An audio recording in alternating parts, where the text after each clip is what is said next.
Hello everyone, welcome po muli sa ating pag-aaral ng salita ng Diyos.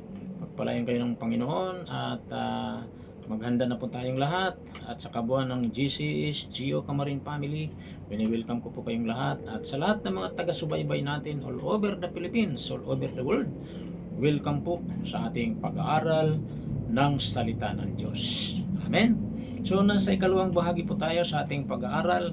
Nag-aralan po natin yung book of Isaiah 41 verse 10. Ang pamagat nating pinag-aaralan dito ay nakalagay mismo sa ating foundation verse, do not fear, huwag kang matakot. Sino pong nagsalita dyan? Si Lord, ang Panginoon. Muli, basahin natin ang ating foundation verse. Okay? Sabi ng Isaiah 41 verse 10, ano sabi roon? Fear not, for I am with you. Be not dismayed, for I am your God. I will strengthen you. Yes, I will help you. I will uphold you with my righteous right hand. Pray ng Diyos. Hallelujah. So, yun po yung paalala sa atin ng Diyos. Sa Tagalog, again, ako isa sa inyo, huwag kang matakot. Ako ang iyong Diyos. Hindi ka dapat mangamba. Kanino man, palakasin kita, tutulungan, iingatan, at ililigtas. Panginoon, muli salamat sa iyong mga salita na nagbibigay sa amin ng lakas ng loob na hindi kami dapat matakot, sapagkat yan ay paalaala mo sa amin, O Diyos, wala kaming dapat katakutan sapagkat nariyan ang presence mo lagi namin kasama, hindi lamang paminsan-minsan kundi palagi habang panahon. Maraming salamat po, i-bless niyo po lahat na nakikinig sa oras na ito sa pangalan ni Jesus. Holy Spirit, thank you kayong aming dakilang guro sa aming pag-aaral na ito yung salita. In Jesus' name, tulungan niyo po akong may pahayag yung salita, Lord, without interruption. In Jesus' name. Amen. Amen. Purihin ng Diyos. So, do not fear. Hallelujah. Yun yung assurance ng Panginoon from Isaiah 41 verse 10. Hallelujah. So, again, sa ating recap, short recap nung nakaraan, nakapagbigay ko sa inyo ng kakamali, 4. Okay? So, mayroon po tayong natitirang 3. So, Isaiah 41 verse 10, take note, is a comforting promise of God, assuring His people of His presence and support in times of fear and distress. Amen? So, this verse highlights God's unwavering commitment to strengthen us, help us, uphold us as His followers. Hallelujah. So, purihin ng Panginoon. So, ngayon, tuloy po natin yung ating pag-aaral. So, para hindi natin makalimutan yung pag-aaral natin nakaraan. Bakit sinabi ng Diyos huwag tayong dapat matakot? Anong aral makuha natin dito sa Isaiah 41 verse 10? Number 1, the command, do not fear. Bakit hindi tayo dapat matakot? Sapagkat inutos ng Diyos huwag tayong matakot. Amen?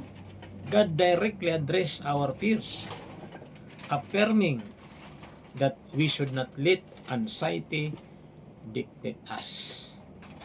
Amen? Kasi ang takot ay hindi galing sa Diyos.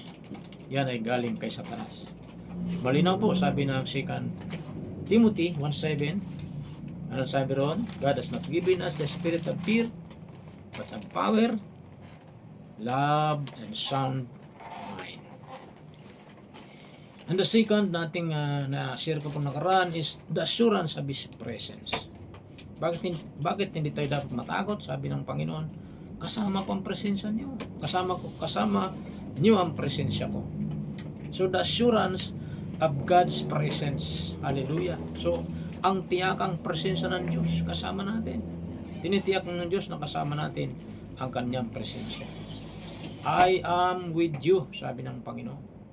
I am your God. So God promised that He is with us, providing a sense of security in uncertainty.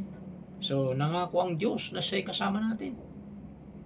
Nagbibigay ng seguridad sa gitna ng hindi tiyak na mga sitwasyon. Amen? Hallelujah. Ang maganda po sa Matthew 28 verse 20. And behold, I am with you always to the end of the age. Hallelujah. Yun ang matindi ron. Narito ako'y kasama ninyo. Ako'y sumasa inyo sa lahat ng mga araw. Hanggang katapusan ng panahon. Hallelujah. Pangatlo, the promise of strength. Bakit hindi tayo dapat matakot? Sapagkat nangako ang Diyos ng lakas. Amen. Ang sabi niya, I will help you. I will strengthen you. Siya ang magpapalakas sa atin. God offers us His strength to overcome challenges, empowering us to face difficulties. Amen?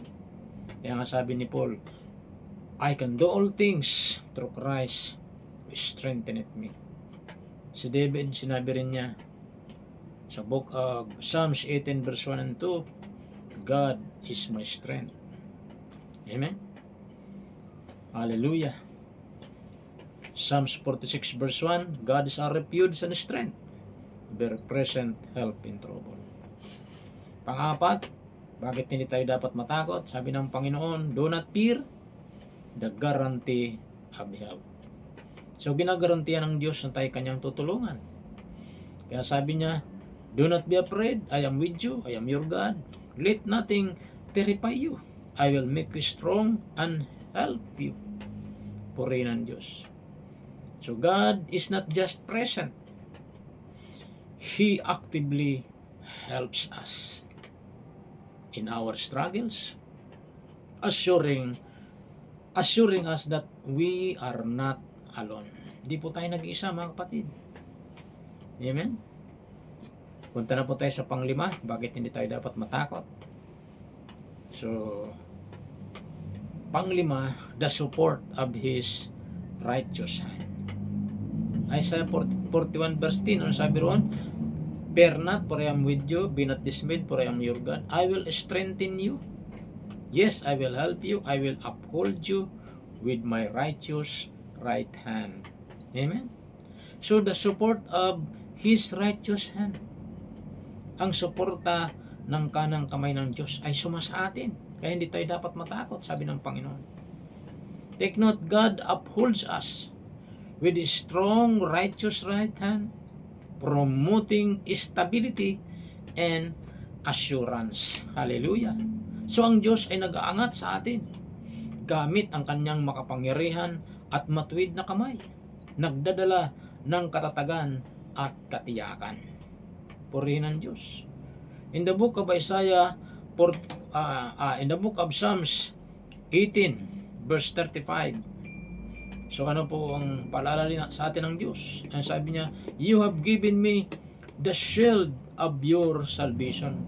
Sabi ni Haring David, and your right hand supported me.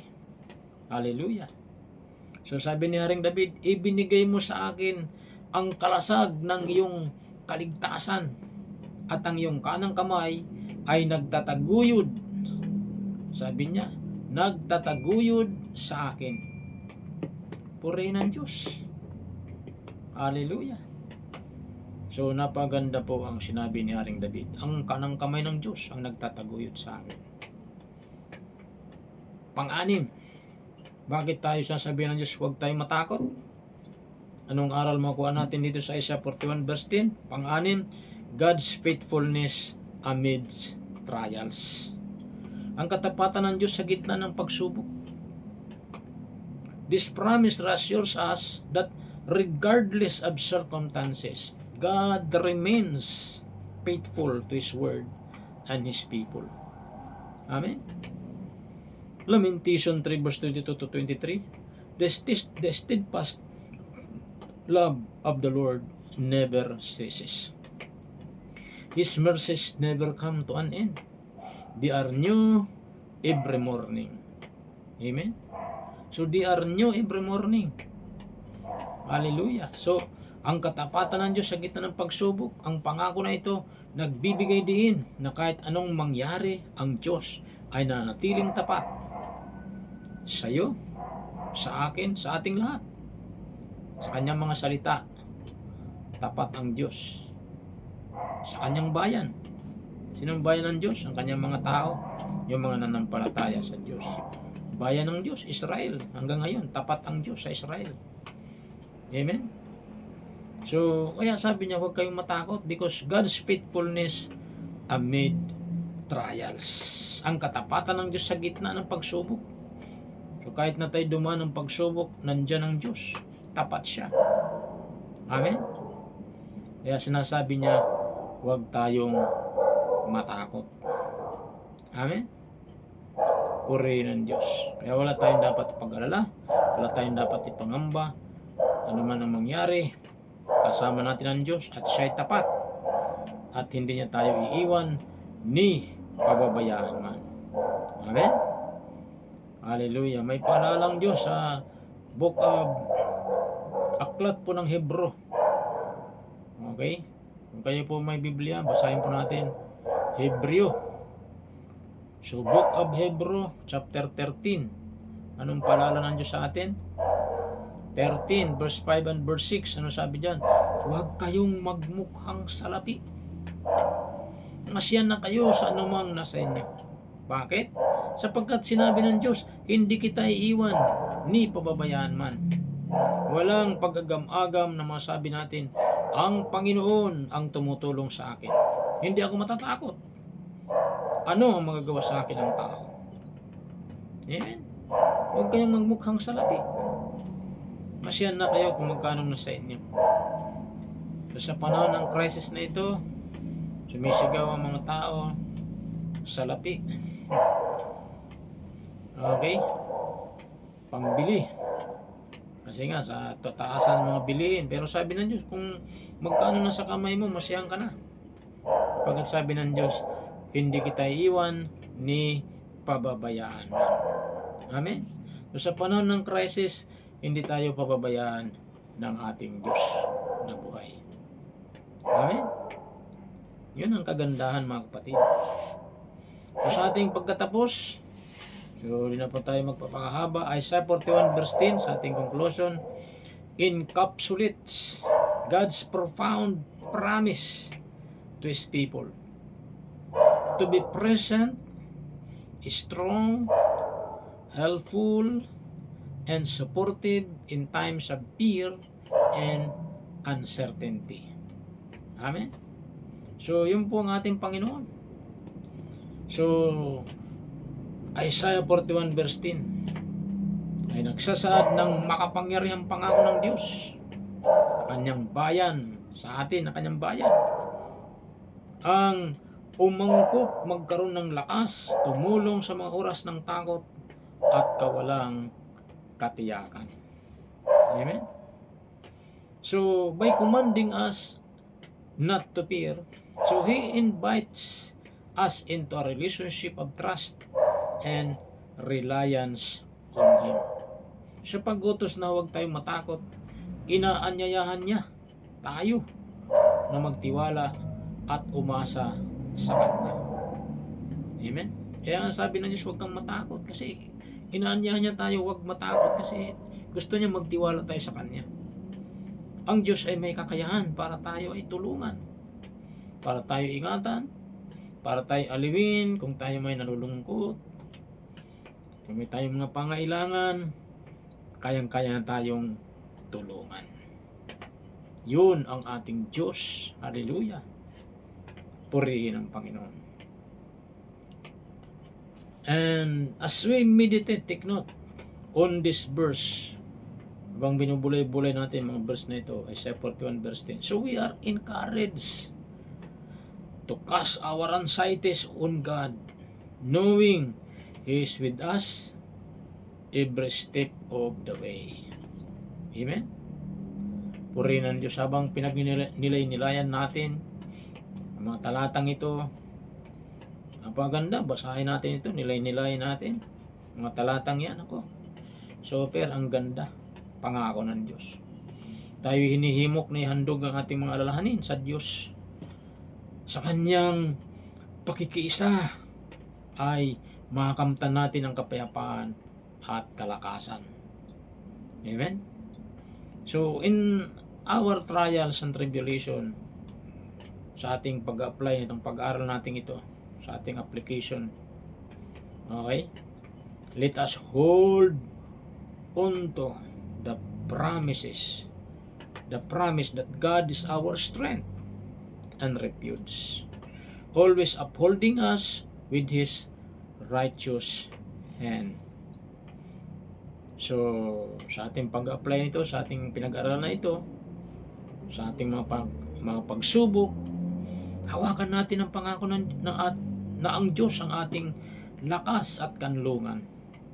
Laging inaalalayan tayo ng kanyang matuwid na kamay. Amen. Purihin ang Diyos. So, napakasarap po itong palaala sa atin ng Diyos. Huwag tayong matakot. Do not fear. Amen. Sabi ng Panginoon, fear not, for I am with you. Be not be dismayed, for I am your God. I will strengthen you. Yes, I will help you. I will uphold you with my righteous right hand. Amen. So again, sa ating short recap o sa ating pag-summarize na ating pinag-aralan na ito, do not fear, Isaiah 41 verse 10. Hallelujah. So bakit tayo inutusan ng Diyos huwag matakot? Anong aral na makuha natin dito sa Isaiah 41 verse 10? Number 1, the command, do not fear. Ang utos na huwag matakot. Kaya sabi ng Diyos, huwag kang matakot. Kasi inutusan tayo ng Diyos, huwag tayong matakot. Bakit? Pangalawa, the assurance of His presence. Ang katiyakan na kasama natin ang kanyang presensya. Amen? Pangatlo, the promise of strength. Pinangakuan tayo ng Diyos na ang kanyang lakas, hallelujah, ay nariyan. Tataglayin natin pag tayo po ay nagtitiwala sa Kanya.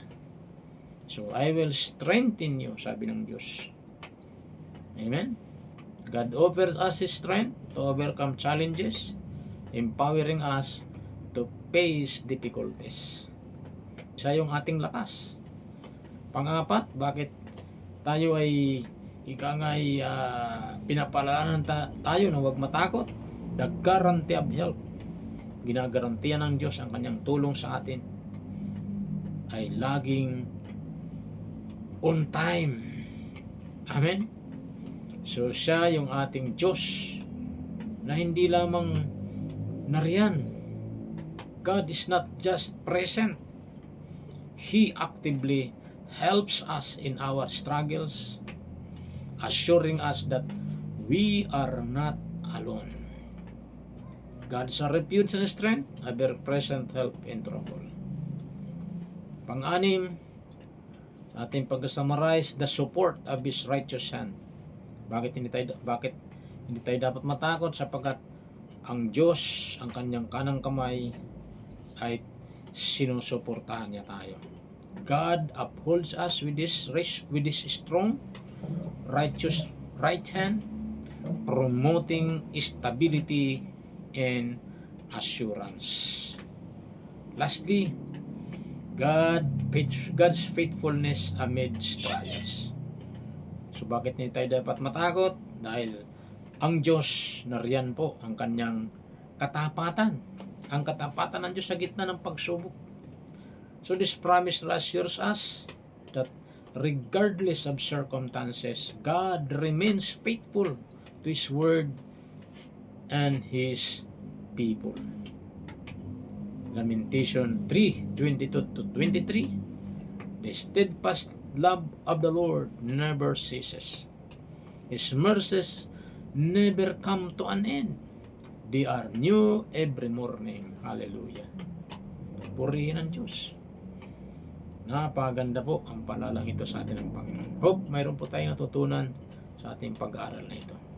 Amen. Tayo sa mandaling yamukot manalangin, Lord, thank you sa mga paalala mo sa salita na pinalalahanan mo kami na huwag kaming matakot. Maraming salamat po, Ama. Purihin yung pangalan. Tas lamang po natin ating kanang kamay o dalawang kamay. Sabihin natin magsing panalangin na ito. Sabihin natin, Panginoong Diyos na makapangyarihan sa lahat, lumalapit ako sa iyo. Nagpapakumbaba sa iyong harapan. Humihinga ko ng tawad sa lahat ng mga nagawa kong kasalanan. Linisin niyo pa ko ng banal na dugo Binubuksan ko ang aking puso, tinatanggap kita Jesus bilang aking Panginoon at tagapagligtas. Sulat niyo po aking pangalan sa aklat ng buhay. Pangalan ni Jesus. Amen. Amen. Ako lang kong manalangin, Lord, thank you. Pagpalain mo lahat na nakinig ng salita. Saan man sila naroon sa oras na ito, mga tumanggap sa iyo, bless niyo rin po. Lubusan kailang makilala sa malalim at bibliyang kaparaanan. Marami pong salamat, O Diyos. Provide niyo rin po lahat ng ilang pangailangan sa pangalan ni Jesus, O God. All honor, glory, power belongs to you. In Jesus' name, Amen. Amen. Short announcement lang po. So, ni-encourage ko pong lahat na dumalo sa ating Sunday service celebration every Sunday 9 o'clock in the morning. Diyan lamang po yan sa may number 500 Hillcrest Village, Camarin Road, Caloocan City. Hallelujah. At tuwing linggo po yan, alas 9 ng umaga. At every Saturday naman po sa ating on-site prayer, alas 8:30 ng umaga. At ganoon din po sa ating midweek service na nagpapatuloy po through FB Live sa Jesus Christ Saves Global Outreach Camarin Family FB page. Like po natin at share din po natin. Ating panalangin sa Google Meet ay tuloy-tuloy rin po every Wednesday 8 p.m. Ating midweek service tuloy-tuloy rin po yun every Thursday 6:30 p.m. Nabanggit ko na po pala kanina. Okay, so God bless po sa lahat. Tayo po ay magko-closing prayer na. Lord, thank you sa lahat po ng kinig ng salita. Pagpalain mo silang lahat, Panginoon. Purihin yung pangalan. All honor, glory, power belongs to you. In Jesus' name, Amen. Amen. God bless sa lahat. Bye-bye.